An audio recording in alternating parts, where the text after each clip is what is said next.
દોસ્તો ખૂબ સરસ મજાની વાત આજે હું તમારા માટે લઈને આવ્યો છું। એક કંપનીમાં આગ લાગી, કોઈ અંદર કારણોસર શોર્ટ સર્કિટના કારણે આગ લાગી। બધા કર્મચારીઓ આમથી આમ દોડ્યા, આમ ભાગ્યા, જેમ ભાગ્યા, પરંતુ એ આગ બુઝાવવાનો કોઈ પ્રયત્ન ન કર્યો। ખબર નહીં કેમ એ લોકોએ કોઈ પ્રયત્ન ન કર્યો, પરંતુ એને આગ એમનામ જે હતી એના કરતાં એને રૌદ્ર સ્વરૂપ ધારણ કર્યું અને ખૂબ આખી કંપનીને થોડી જ વારમાં આગે લપેટી લીધી।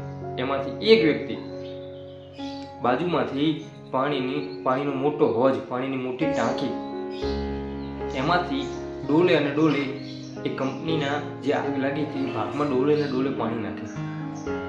લોકો જોઈને ખૂબ વિચાર કરે કે અરે આ તો શું કરે છે, આગ આટલી મોટી લાગી છે, તારી ડોલથી શું થવાનું છે, તું આગ બુઝાવે છે, આ તારાથી કંઈ નહીં થાય। લોકો હસવા લાગી। ત્યારે એ વ્યક્તિએ બહુ સરસ મજાની વાત કરી કે આગ લાગી છે, મારાથી ભલે કંઈ નથી થવાનું, પરંતુ મારો હંમેશા એ જ પ્રયત્ન રહેશે કે આ આગ એકદમ બુઝાઈ જાય, એકદમ ઠરી જાય અને આનું સ્વરૂપ એમ કહેવાય કે નીચું આવી જાય, જેથી કરીને વધારે કોઈ નુકસાન ન કરે। મારો એક જ પ્રયત્ન છે કે આ આગ જલ્દીથી જલ્દી ઠરી જાય। દોસ્તો આપણે જીવનમાં પણ ક્યાંક ને ક્યાંક આપણે આવું કરવું જોઈએ।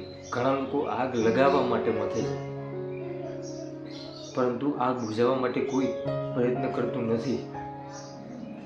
જો કોઈકની જિંદગીમાં આગ લાગી છે, જો કોઈકની જિંદગીમાં તકલીફ છે, તો તકલીફ દૂર કરવા માટે આપણે હંમેશા મદદ કરવી જોઈએ, તત્પર રહેવું જોઈએ। નહીં કે એ આગ વધારે સળગે એના માટેથી એને આપણે એમાં ઘી ઉમેરીએ। જ્યારે કોઈ જગ્યાએ આગ લાગી હોય, કોઈના જીવનમાં કોઈ તકલીફ હોય, આપણા આડોશી પાડોશી કે આપણા મિત્રને કોઈ તકલીફ હોય કે ગમે તે એન કે પ્રકારે એ કોઈ તકલીફમાં હોય, એટલે આપણો પ્રયત્ન એ આગ બુઝાવવાનો હોય, એમના જીવનમાં શાંતિ કરવાનો હોય, એમનું જીવન ફરીથી ખુશાલ થાય એના માટેનો આપણો પ્રયત્ન હોય। આપણું નામ હંમેશા આગ બુઝાવવામાં હોવું જોઈએ, નહીં કે આગ લગાવવામાં।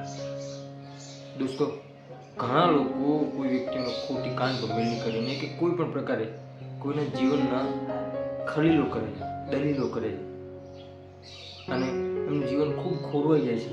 આવું ન કરતા બધા લોકોએ એકબીજાની સાથે સુમેળભર્યું વાતાવરણ રાખી એકબીજાના તકલીફોમાં એમ કહેવાય કે એમને સપોર્ટ કરીએ, એમને સાથ આપીએ। અને જો આપણે જીવન જીવી અને કોઈ બીજાના જીવનની અંદર આપણે આગ બુઝાવવાનો પ્રયત્ન કરીશું, તો ભગવાન દ્વારકાધીશ મારો ઠાકર કોઈ દિવસ આપણા જીવનમાં ક્યારેય આગ નહીં લાગવા દે। અમારા વિડીયોનો આ સરસ મજાનો સંદેશ છે।